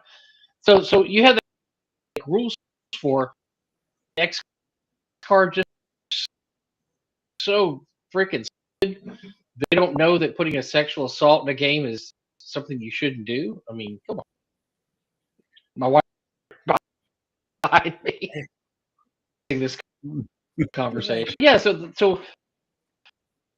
then you have the people that are obviously going to take advantage of it. Like they're going to about this game isn't going to be about the DM's carefully planned scenario. It's going to be about me X carding a bunch of stuff, so people will go, oh, poor Mike. Mike X carded when we went into the head attacking us. Maybe he's got some kind of trauma, attached. I mean, and so I X carded skeleton. Maybe I'm just a jerk, Right. and I just want to derail the game. So I guess that's my number one. I don't see the use in the majority of games that are run. Maybe not. I'll leave the day I see it. And number two, I will yell the day I see an X card at a My Little Ponies role playing game. Well, and that's why we don't have anything to do with that in North Texas. Now, I will say if we get somebody that wanted to sign up for a Gangbusters game, said I really, really want the X card in my game, I would have to put that in the description. I want Right. Before they play the game. And if you don't get anybody to sign up for your game, this is something I don't get. That's maybe people. I mean, they've had to deal with this ever since, like I told Eric, Call of Cthulhu, because sometimes you get into the racism and all the other, but then you start talking about body horror and torture and stuff. Lovecraft had that all over the place. Yeah. And that's a point. That's a great point, Glenn. Is that some systems, what do you do? I mean, might go crazy. Cosmic horror, yeah. And I know they caught Flacco. They've caught that over the years. People saying, well, what does Call of Cthulhu have to be a game about madness? And I've heard people give them heck about that. So you need to get rid of that because that is disrespectful to. I understand that. That's the whole. That's what the game is about. So if you have that issue, just don't. I don't doubt that those arguments. I never heard them, but I don't doubt those arguments happened. But what got me started thinking about it was, you got all this cosmic horror and all this other mental, people going insane and all this other stuff.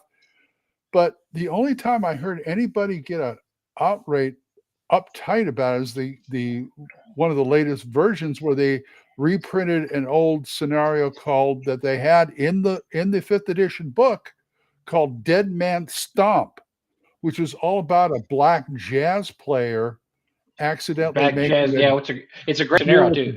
Yeah, and it's really like, oh scenario. God, racism. It's like it's a character. But it's not. It's a great scenario, actually. It is a very good scenario. I've been in it before. Listen, but Call of Cthulhu without insanity as part of the game is like a hamburger, but then you find out, whoa, it's the Impossible Burger. You're never you can't have meat anymore. Meat's bad for you. You can only have the fake meat, okay? Because that's how we're gonna do it going on. It makes some sense. And the other thing too about the X card, and if people disagree with me on this take, that's fine. But this whole thing about safe spaces and walled gardens, and I need my safe space. Like colleges, you need the safe space. People, listen. Adversity is a part of life. And if you go through life never facing adversity, then yes, you're gonna play a role-playing game and be like, I can't handle it because you never had to handle it in real life. So I mean You obviously. Well, I don't think anybody here is. If you want to use the X card in your game, that's your deal. Right. Go ahead. It's when you're shaming other. Wait? You don't use the X card? Do you not care about people? Yeah. That's what I get. It's not been used at my table. A couple of people. We've had a couple of people over the years ask if card in North Texas, and one of it was a guy kind of feeling us out because he didn't card. The other one was somebody feeling us out, hoping we'd say yes. What kind of conventions we were? Really odd. So I just do the same thing. Yeah, I did the same thing. I was like, look, if it's something you want to do, that's fine, but you need to it needs in the game because there's a lot of people who won't play with an X card. I understand why. They don't want their game every 10 minutes by somebody having an issue, and the DM might online changes game 15 times in an hour. I like playing off the cuff and by the seat of my pants, but that's getting ridiculous. You got 3 people in the group all pulling an X card for different things. About the third time, I'm going, okay, game's over. Yep, nothing left. Yeah, we got. Look, you have to get it. You have to get you have to kind of catch a clue. Cognizant of the fact that if I'm running a scenario, Lair of the Spider Queen, and you really have arachnophobia, horrible game. Because I'm sorry, X card or not, if we get to the room with 100 spiders in it and you try to X me, I'm going to say it's called the Lair. I'm not going to change them to snakes. Right. Because you're X card me, maybe you need to or whatever. Because I understand something. Like I said, I can absolutely. I don't think you need the X card. There's some if you like the guy named I can't remember his name here. I can't even know who you're talking about. Jackass. Who was running the game here, and he was, and all of a sudden, the whole session between the one player who by woman playing a male, if I remember correctly. So even it was a male. The sexually assaulted. She was playing the male attack on her personally, which first you'd want to role play that as a DM. That's a fade to black scene. But so understand. And yeah, that kind of thing is just plain inappropriate. The next card for that. That's inappropriate. And apparently the table thought it was inappropriate, and they shut the game down. If I remember correctly, the whole series was shut down. It was all off. Yep, that was it. YouTube. Because it was. You don't need for that. That's just human sin. That's just. Yeah. Oh, you know what my old girlfriend used to say? Common sense should be good sense, because if common sense were more common, everybody would have it, but they don't. How do you quantify common sense? That's the whole thing. And I was talking about Dead Man's Club. Remember a few years ago, a third-party company put out a Call of Cthulhu supplement about Harlem. Back in the 20s. That got a lot of flack. Harlem Unleashed or whatever. Yeah, that got a lot of flack. But the guy that wrote it was black. I mean, I don't won all kinds of awards. So I don't get that. Why would that get flack? That doesn't even make sense. See, that's what you're getting into, right? It's a Call Cthulhu. Obviously, it's going to be focused on experience. Yeah. So I don't get why problems with that, especially if the writer has identified as an African American also. So I get that. And like I said, I don't get most of these sessions where the X card is used. I just think that could have been so avoided by basically going over the adventure up front and say, look, here's what my adventure is going to be, this, and say, I was wondering, did you change spiders or something else? Sure. You know what? My game isn't the mummy god, and I had spiders in one trap, but I'll change it to snakes, and it won't be spiders. Well, okay, just get that done up front. move on. Eric, I know a girl that we played D&D with at Frog. A girl way back. you ran Temple of the the Frog. 80s. She was a girlfriend of a friend. She frogs creeped her something awful. Like she would gag when she saw a frog, like physically. Like, I didn't put any. I'd bring a Glen. puppet of Kermit the Frog with me. Just something about him being slimy, or I don't know. Anyway, was just frogs, and we didn't find out. House, right? The famous house, and there's all these giant. Right. And she's like, my character just runs. And so we're like, what? It's like, okay, fire your butt. I run, and then she's like, frogs. I in real life, I can't stand it. Wow. I can't. Disgusting. And we're all just, okay, because badass bitch, and she's like, no, I can't stand it. I don't understand that kind of. I mean, I understand. All right, well, I won't put in adventures. No more frogs. I understand the the thing. She's got a thing against frogs instead, but I just look at me and I'm going, what I really don't like. One of the things I really don't like are centipedes and millipedes. I think they're creepy. But if you throw a giant centipede at my character, he's going to make mincemeat out of it. You don't care. Yeah. Again, it's safe spaces. That centipede. Yeah. I kind of wish we would have had, maybe next show we can bring Mark Hunt on here to talk about stuff like this. This would be a great thing, and he can plug his other stuff too. But the Mark would be great to be on here to talk about like X cards and stuff like that, because I know he's run into them, because he runs Gangbusters, he runs that Tall Tales, he has to deal with that stuff all the time. So that'd be a good guest for us. I game it can do this a lot. Mostly at North Texas or conventions that I know people, or I know the atmosphere. I don't go to like Gen Con. Let's say you go to Gen Con and you're at your Gen Con, and there's some cool scenes in there. At one point, your character's running to a group of slavers. You have to rescue slaves, and over and chained up.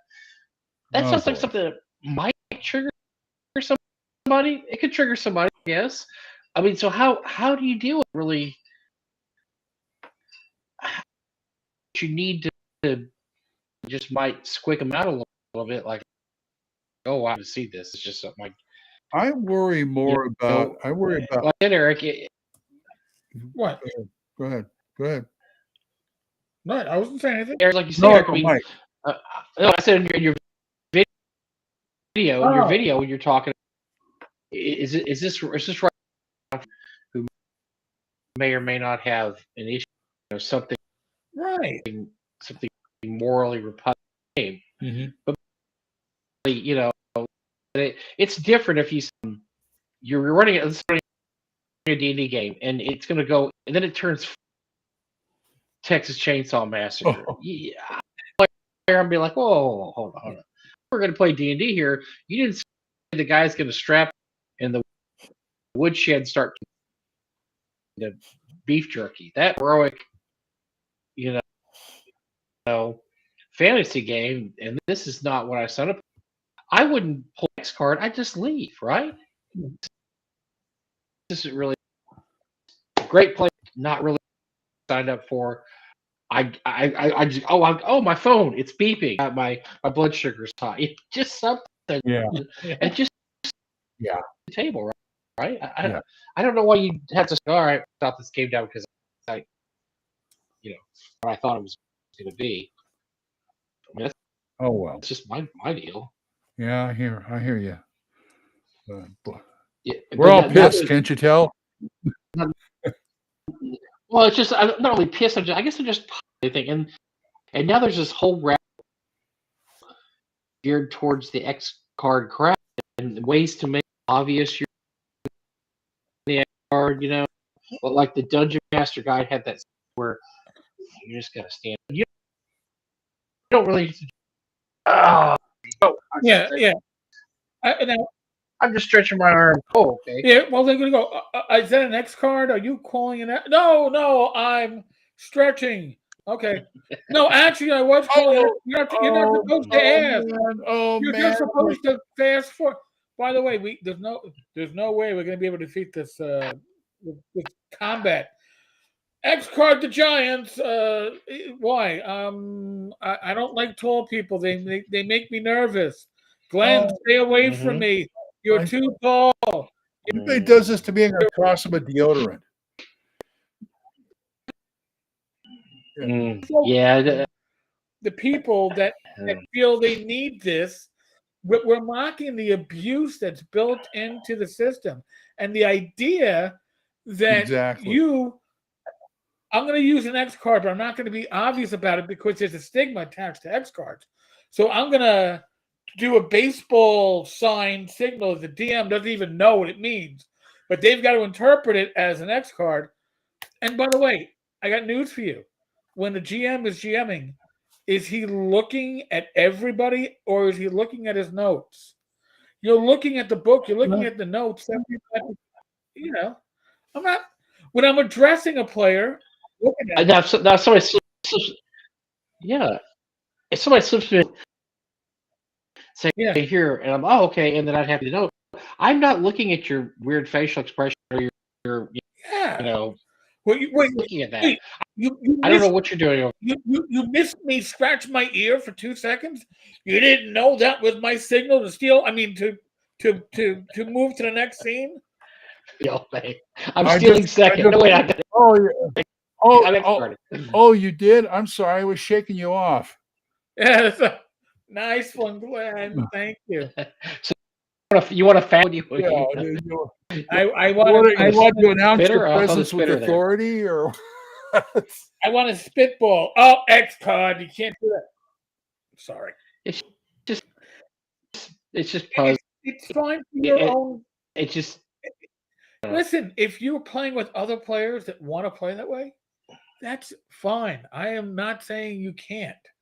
What I am saying is that there's a large section out there who will never want to play with that, don't want it in their games, and you should not expect them to conform to you when you join a group. And that's part of a larger discussion. That's true. We're not going to. We can have the discussion some other time, but people generally. You conform when you enter a group. You don't expect a group to conform to you. That's right. When you enter the group. That's right. So, well, this thing you're joining a group. You don't want to. You're trying to fit into the larger group. You're not saying, I just 5 minutes ago, I want to just try to change everything. There's 5 of those guys and 1 of you. Okay. How do you think it's going to work? Yeah. Tell you what, just for North Texas, anybody X cards me on anything, it's going to just be me standing up saying, okay, Giants, 5 yards that way. Okay. They have the MacGuffin. So I'm giving them a 5-yard penalty. It's right here. Boom. Go. You want to play that way? We'll play that way. Well, I don't think that if somebody asked to use that well, first of all, if somebody asked to use it, I would say, well, your description includes it, because that's not something that we back. Want to include that? That's absolutely fine, but it has to be up front. Yeah, if you ever get X carded at the bar, because I don't want somebody signing up for your game and then sitting down, and next thing you know, there's 15 X card interruptions. Like, I don't know what's going on here. Oh, party. So, as long as you up front, fine. But yeah, we'll never kowtow people like, oh well, because I mentioned Eric, I've seen them say, hey, all our games are X cards. We have X cards in every. we expect our DMs to use that tool in their games. They have to use that tool, and we would never do that. Yeah. Yeah. Terrible. X card at the bar. Tough one, man. X card at the bar. It's probably time to go. I never saw Derek get X carded at the bar ever. Yeah. You get a card at the bar, you're done. You're done for the night. You're cut off. That's called being 86th. Yep.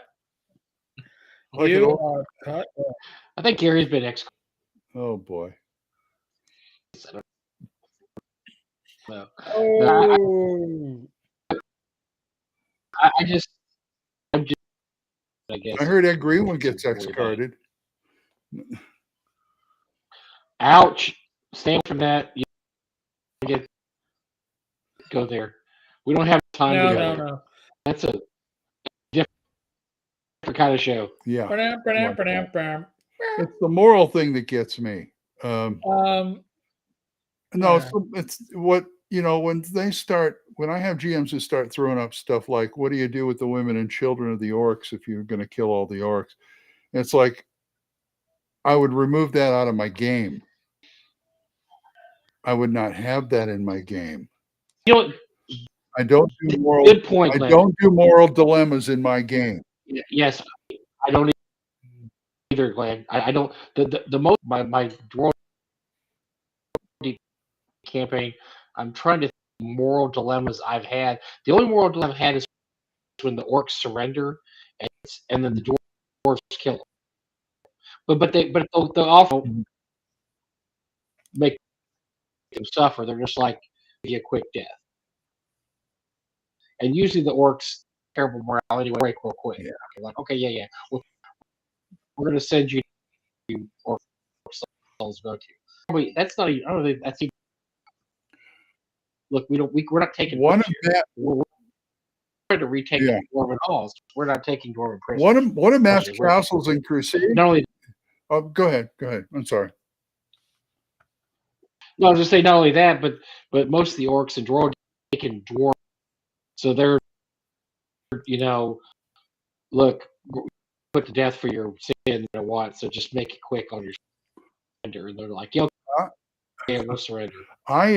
I saw one in one of Matt's castles in Crusades game that we came across a dwarven complex and we were starting to fight the males, and the chief just came up and handed all their loot on the ground, saying, "Here, go. We have women and children."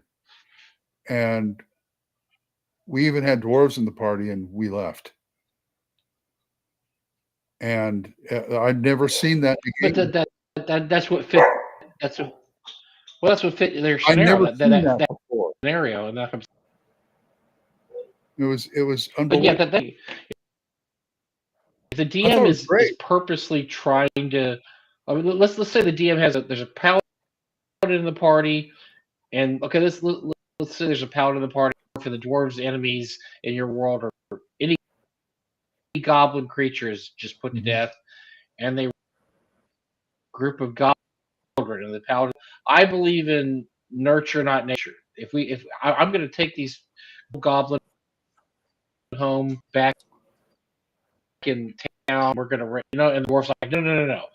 I believe in not nurture. We need to kill these before they turn into lice. That's right. On the DM, specifically moral dilemma to see what your character. Right. Exactly. Glenn. Normally, I just want to play. I don't really need moral dilemmas in my game. I just want to play the game. We just want to play. They love tactical combat. They love fighting monsters. They don't need to spend 2 hours arguing whether or not to kill the goblin kid. I won't spend 2 hours. Not only that, but my group is twisted enough. They would probably adopt all the goblins and train them to be their little army. Because my brother once rescued a goblin, and I'm going to make you into a goblin thief. I thought that was crazy, but you know what? Gibbet became a pretty darn good thief after because he was a half thief. He took Gibbet's wing to half the thing. He had terrible abilities, by the way. the dice with all these disadvantages. He was terrible.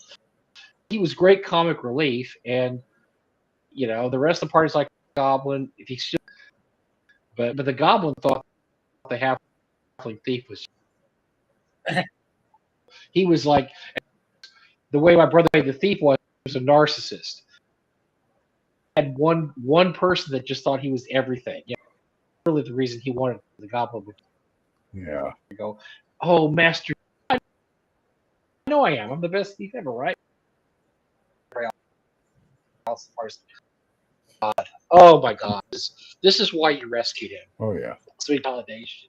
Now that was funny. It ended up being a funny plot point, but normally I don't throw those kind of dilemmas in the game because that's just not what they're about. Mm-hmm. Right. And if a DM does that, a DM's doing that on purpose. He has a reason to put that in your game. And gamers, sorry, most of us were starting to play when we were 15, 16, 17. We weren't ready for this.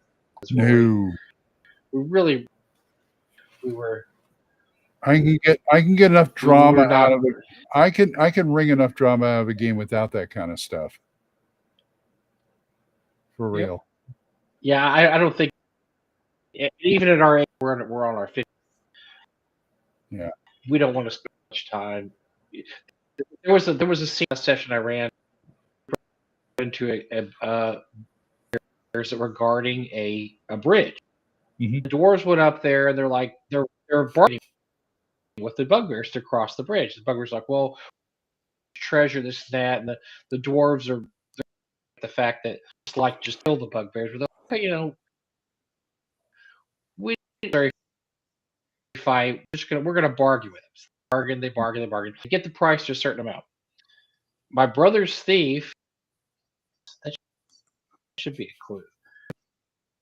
The bottom, since we've got this deal, that sounds good. He drinks the wine. My brother says he has to say poison. Poison the wine. The bugbear doesn't say falls over dead. Everybody's just sitting there for a second. Everybody in this party. What? He's like, I'm just playing my character. This is what he would do. He's not making a bargain. Oh, I hate that. Bunch of bugbears. Like, you know what? You're right. And so they just picked up their axes and they just went at bugbears. And yeah, it was just like I hate players who pull that shit because a lot of times it's unjustified, but I'll give it to him. But he was playing. He was playing character. Right. I will say he was not doing like they were shaking their heads, but he was correctly. That's how his character would have done. Right. That's your character would have done. Necessarily a dilemma. It's just it was one way to work it out because this scenario went. They could have either killed the bugbears or bargained. Well, I thought that they decided to kill him instead. The same. They had deal. Had a same deal.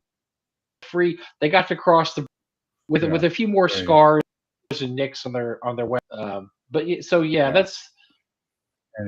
that's as probably as moral crazy as I'll get. Is something like that, which isn't even that. Wow.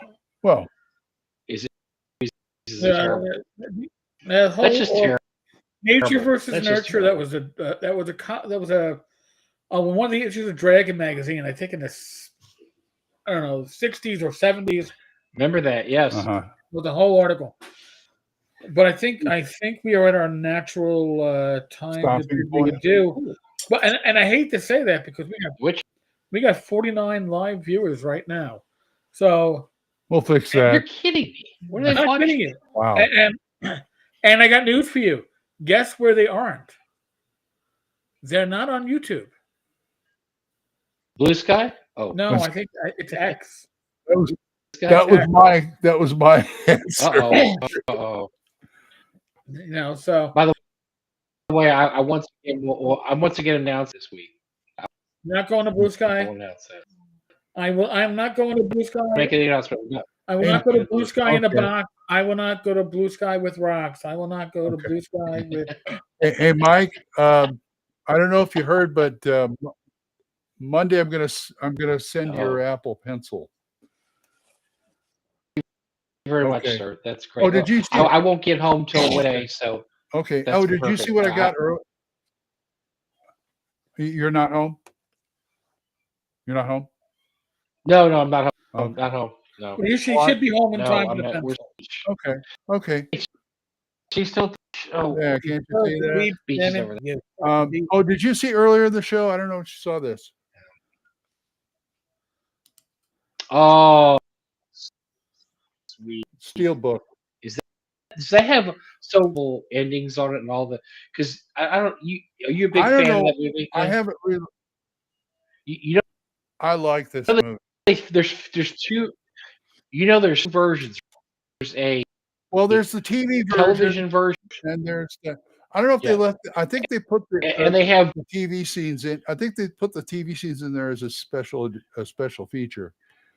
And Because I have never seen a scenes along with the movie because there's totally different scenes in the TV I did scenes. see. I did see the pilot. TV. I did see the TV pilot, Black Bart.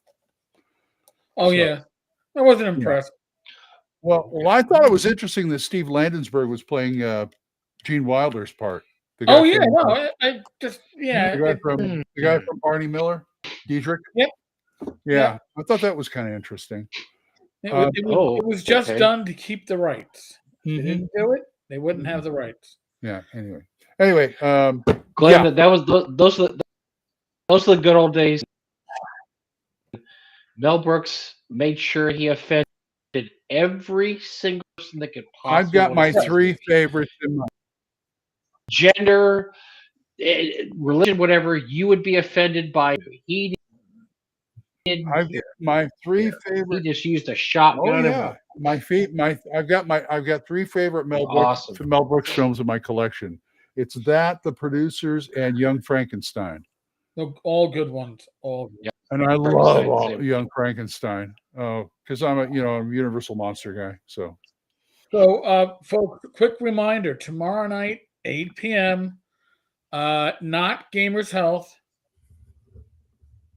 Truth and Consequences. Gamers Health will be on Sunday night at 8 p.m. Ooh. However, Rach and I will be here. What is Mike, just saying. So it'll be, of course, the usual places: YouTube, X, Facebook. There may be other people as part of this. Mastodon, Threads, Telegraph. Oh God, none of that. No, you can't broadcast to me. By the way, 51 people live. I almost don't want to end this because the numbers keep on going up, but we got it. I got dinner waiting. He got dinner waiting. I've got and drunk waiting. I've got a full bladder thanks to. I'll do a solo show for a couple hours. Are you going to sing people to sleep or what? Mike's going to do a slow strip over the next hour. I'm gonna. But I'm definitely talk turning about my DD I'm camera. definitely turning my DD off. I'm gonna go with and everybody can watch me. It's pitch black out. Oh There might be some jellyfish out there. That's probably a bad idea. Anyway. Folks, by the way, Eric. Oh, real quick, Eric. Quick. I am driving home next Wednesday. I'm trying to get home on time, but I may be I'm by 7, but I don't know what the road holds for me. Mike, on the way home from South Park. Don't stress it. We got Jim. We're good, man. Jim you guys can handle it. Yeah. But if Mike is late, I'm just giving. I may pop in late that night. That's okay. We'll forgive you, and hopefully your wife will forgive you as you don't unpack the car. Yeah, I know. Wife aggro. I experienced. I'm old enough. No, I'm old enough now. We get in for a trip the next day. We don't deal with it. Okay. Don't deal with it. Daco's Hammer Radio Grognard. Walk in the house. Watch Glenn. Yes. Show. All right, folks. For now. As always, be safe, be well. God bless. Roll the dice, roll them well. Another live stream tomorrow night, 8 p.m. Gamers Health, Sunday at 8 p.m. My God, this is a week of never-ending live streams. Tomorrow we'll still be here. We'll still be here in the Poconos, the beautiful, balmy 22-degree Poconos right now. But Oh dear yeah, me. yeah. Dear me. All right, folks.